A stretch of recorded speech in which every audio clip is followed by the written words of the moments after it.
Hey everybody, welcome to another episode of SoTellUs Time. Yes, it is that time of the week again. It is Tuesday morning, people.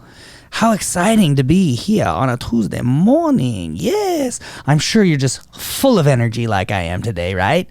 Got through the Mondays, and now we're on to Tuesday, and we're super excited, right? Feeling good, looking good. Shaved up my beard a little bit. Yeah, if you're on YouTube, I know you noticed. I know. Don't worry about it. I know you noticed. You gotta send in all those emails.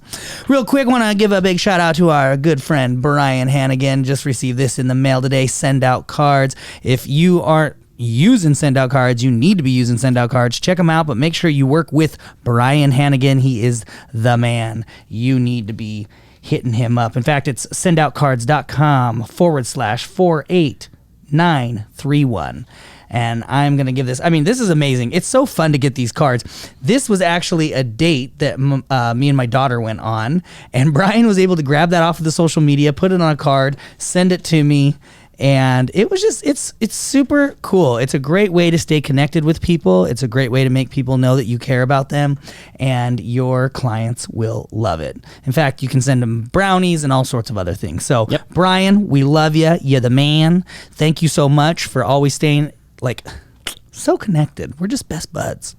All right, everybody, let's jump into it. What is your snowplow? What is your snowplow? People are like, what are you talking about, my snowplow? I don't know. I'm in Arizona. I live in Arizona. What is a snowplow? Yeah, I live in California. I live all over where there's no snow. What is snow? What is a snowplow? Well, we're going to tell you. A snowplow is in your business. What is something that can help you move along a little bit quicker? So imagine yourself driving in a snowstorm. You're driving through this snowstorm and you're only going 10 miles an hour, right?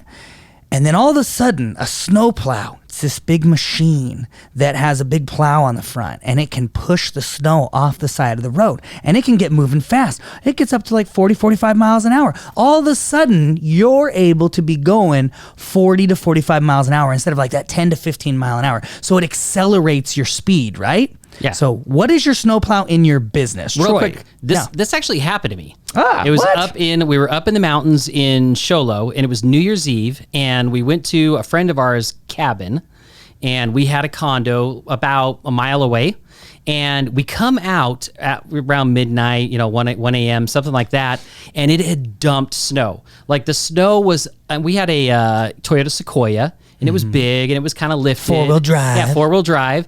And the snow was up to the bumper of the vehicle. Like, that's scary. And there was like a foot and a half of snow on top of the bumper. Especially or on top at of the midnight. You're afraid to get stuck. Yeah, exactly. And I'm like, oh, man. I'm like, all right, Toyota, let's see what you can do, right? So first I had to get all the snow off the windshield, which was literally like a foot deep. And then I'm like, all right, and I kick that bad boy on, and I turn the heater all the way up and warm it up for the kids, and I put it in 4-wheel drive, and I'm like, man, I don't know if we're going to make it back, because I'm literally going to be pushing snow, right, with the front of the vehicle. And it did it. But I was only going 2 miles an hour because I was having to push the snow. Yeah, but the crazy thing was, the next morning, the snowplow had come through and had plowed the roads, and then I was flying down the road at 45 miles an hour. Yeah. So it made all the difference. Had the snowplow been in front of me, I would have made it back to our condo really quickly. Yeah. But instead, I was just, pushing through myself. Good job, Toyota. I feel like we're doing a lot of plugs today. I know. Belgium, Toyota. I wish we were getting paid for any of these. Right? But the thing was, it made all the difference, right? And that's what we're talking about today is what kind of snow plows can you put in your business that all of a sudden can help you just accelerate from 2 miles an hour to, and being scared, am I going to fail, to being able to fly. That's right. I like it. So we're going to give you guys a couple examples of snow plows for your business today. The first one, and we've talked about this before, is having a mentor or a coach. And why is that important? Well, it's important because it's someone who has done what you want to do before you. Yeah. Right? So they've already gone through the growing pains. They've already had to literally plow through and figure out how to make the business work. And because they've done it before, they can help you do it much quicker. And it's key to make sure that you find the right person. Because, like, for instance, we've had multitudes of investors come, right? And they want to invest in SoTellUs. Honestly, about 2 times a week we get hit up. Yeah. And it's crazy. But it's funny, as I'm researching these investors, we've never taken an investment, but as I'm researching these investors, they always send over their little repertoire. The funny thing to me is I'm like, okay, you were successful here, but does that actually pertain to anything I'm doing? Yeah. And other than money, what are you bringing to the table? Because I don't just want money. We've got money. Yeah. It's like I need experience and knowledge and like connections that I don't have. So make sure that when you're getting this mentor, it is someone who is going to be relevant to what you're trying to do. Not just that they've been successful before. If they, a guy that grew a grapefruit stand from nothing to $100 million, a big orchard thing, really doesn't pertain to my business. Exactly.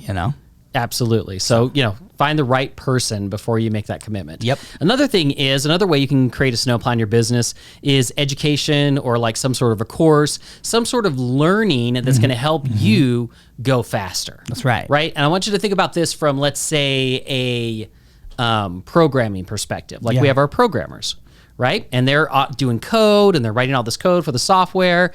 And if they can find someone who's done it before, or a course or something like that they can follow, they can get the coding done faster. If they have to literally code and test over and over and over again by themselves, it's going to take a lot longer. Well, and even going into employees, right? As you're talking about a programmer, other employees in our business, we have a subscription to lynda.com, another plug I wish I was getting paid for. But we're just full of plugs today. We have this subscription to lynda.com, and at any time, our employees in different aspects of the business can get on and, get better at what they do, or learn new things and really brush up on their education and what's the latest and greatest. Also simple, if you don't have lynda.com, YouTube. Yeah. But my employees they have access to always be growing and learning, and so they can actually be, the snowplow in their field, right? Yes. In their little different positions. Exactly. So another snowplow could be just hiring the right person, right? Hiring the person who is going to help you accelerate the business, whether that's in the marketing side of your business, whether that's in operations, whatever it might be, hiring the right person who either knows how to do it already or has the skill set, right, to learn it and do it, can make all the difference in the world for your business. Yeah. And then the next one is partnerships. And partnerships can be huge. Oh yeah, they are a great way to accelerate your business. I mean, they can be huge snowplows. And I'll actually tell you a little story. This happened to me 3 days ago. So literally just happened. I was driving out of town with my family. We're going up to the mountains for the weekend, and I get a phone call from a client of ours, and they're like, "Hey, look, I wanted to do this thing. I need you to, I want you to build me a e-commerce website." And I'm like, "Okay, why? What's the goal here?" And he tells me basically what he does is his company makes parts that go on like these mini bikes, these mini motorcycles, really cool stuff. And he's like, "Well, so I want to get more people to know about my products, and he goes, but I don't want to sell directly to consumers. I sell everything through other vendors, right? Distributors. Yeah, distributors." He goes, "So I don't want to sell to consumers, but I want to get more people to know about it. So I want to take one of these mini bikes I have, and I want to create a contest, and I want to give it away." And I'm like, "Oh, that sounds awesome. That's a great idea." And he goes, "But so in order to do it, I want it to go to either people that have bought a product for me, or people, something like that." And I said, "Okay, great. Well, do you have a list of the people who have bought from you?" And he's like, "Well, no, I don't have that because all my distributors have that." Yeah. Right? And anyways, long story short, basically what he really wanted to do is he wants to build this big list, this database of people that are interested in his industry, in his products, and in mini bikes and things like that, so that he can then market out to them, when he releases a new a part or product or whatever, but he doesn't want them to buy from him. He's still going to direct them over to his vendors. And I said, okay, well, you don't need an e-commerce website. He was even like, well, maybe I could sell t-shirts from my business. And if they bought a t-shirt, they're entered in to win. And I'm like, do you make t-shirts? Do you do t-shirts? He's like, no. Do you have a t-shirt you design? No. Yeah. Okay, then why would you do t-shirts? Like, there's no money in that, and it's just going to be a lot of work. And now you got to figure out how to ship a t-shirt. Yeah, and then you got to figure out how to market it. And and I was get like, it in front of people. Yeah, I'm like, forget that. Like, you just want their information. They don't need to buy something from you. Just get their information for giving away the bike. And I said, he's like, okay, well, now I got to spend money on getting out in front of them. I said, okay, how are you going to get in front of them? I don't know. That's what I need to figure out. And I'm like, okay, well, you could spend a lot of money trying to find them on the internet.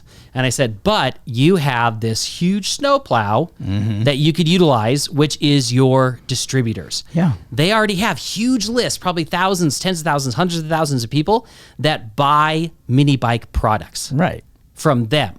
So why would you go and invest all the money to create a list when they've got the list? And I basically told him what you need to do is contact your distributors, say, hey, I'm running a contest. I'm going to give away a mini bike for free. Yeah. And all your subscribers have to do is come over to my website, fill out the form in order to, be entered in to win the contest, and they're going to get a mini bike. I said, and then in a matter of a very short period of time, you can create a huge database of people that are interested in your products. Yeah. Like, so simple. Yep. Right? But instead of getting behind the snowplow, he wanted to go 2 miles an hour. Yeah. Well, and the cool thing is that then he's creating this list that he's going to be able to, promote these products, but they'll be promoted to the distributors. Yes, exactly. So he'll be driving the business. He'll be spending money to drive business to his distributors, which is phenomenal. Yeah, exactly. So that's just an example of, figuring out how to get behind the snowplow versus plowing through the snow yourself. Yeah, because I feel like a lot of times it's like we hook on, and this kind of jumps into the next section, which is marketing strategies, right? Yes. Marketing strategies. One of the things that you should be looking at as a snowplow is your marketing strategies. And a lot of people look at marketing and they go, ugh, and they just get like, this, it's so hard, or it didn't work, or whatever. No, it should be a snowplow. It should be catapulting your business. It should be moving you forward. But what happens is a lot of times we're our own worst enemies. Yep. It's like we take our car. So let's say we've got our snowplow in front of us and our car's behind us, behind the snowplow. And it's like we throw a chain on the snowplow and then we slam on the brakes. Right. And then we're like, why is this not working? Yeah, I'm not going super fast. This snowplow's so slow. It doesn't work. Yep. Okay, I've heard that with marketing strategies. Well, I'll tell you, we've even done this in our own business with SoTellUs and some of our other companies.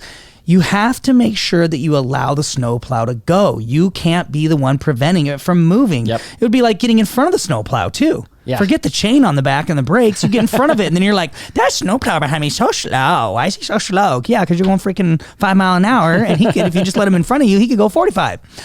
So one of the things, like a good example that we were even doing it a little bit on was our Google PPC. Yep. We were slowly, we started out just like everybody. We were throwing a few $1,000s at it a month, and then we moved it up, $8,000, $10,000, $15,000. And but this was over a period of time, and we were moving really slow. And it's because, again, we want to track everything. We want to know our numbers. We want to make sure it's profitable, right? And then we want to throw fuel on the fire. But the funny thing is it was like we were throwing a little bit of fuel on the fire. It's like we were hitting the gas in front of the snowplow, and then we were hitting the brake, and then we were hitting the gas and hitting the brake and hitting the gas and brake. And it was driving the poor snowplow crazy. We have since started really putting the fuel on the fire, and now we're making bigger increases, $5,000, $10,000 at a time. And then we just monitor for a little bit, and then we move up. And so we're up to $25,000 in a couple of weeks to a month. We'll probably be up to $35,000 or $40,000, $50,000. And I would love to be spending $100,000 a month on Google ads alone, because that means we're being profitable and making a bunch of money off of that. If we're spending $100,000, we're making hundreds of thousands of dollars in return, right? And that's just one marketing strategy. So like we've always talked about in the past, take a marketing strategy and run with it. Throw all the fuel on that fire and get it to where it's like maxed out, and then move on to the next one and the next one and the next one. Let your marketing be a snowplow for your business. Yes. Stop slamming on the brakes. Stop getting in front of it, right? Yep. Move forward. If you have something that you're doing right now that is profitable, you're making money on it, but you're not, incrementally increasing that budget every few weeks or every few months at the very least, then you are putting your brakes on. And you're preventing your business from growing. And it's so funny because people are like, oh my gosh, I remember a friend of ours, and we've talked about this before. He had a marketing company and he focused on lawyers. Yes. And he had this one buddy of his that his buddy came to him and said, hey, listen, I will give you a percentage if you will help me market my business. And so he's like, sure. And so he starts marketing him in. He was a decent sized lawyer, but not very big. And our buddy starts marketing, helping him market, and it keeps growing and keeps growing and keeps growing.